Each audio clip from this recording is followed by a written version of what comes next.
बहुत आभार। आप सभी को प्रणाम करती हूँ।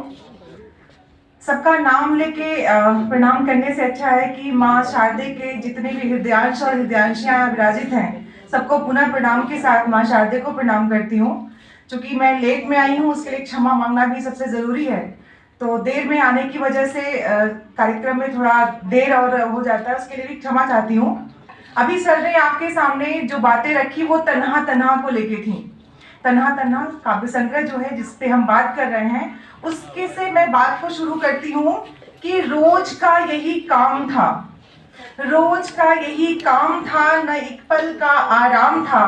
तलाश जिंदगी की थी हर सू, तलाश जिंदगी की थी हर सू, जिंदा रहना ही जिंदगी का मकाम था, जिंदा रहना ही जिंदगी का मकाम था। तो उस तन्हा तन्हा को इतने मैं सर का इस्तकबाल करती हूँ, नमस्कार करती हूँ, प्रणाम करती हूँ आपका।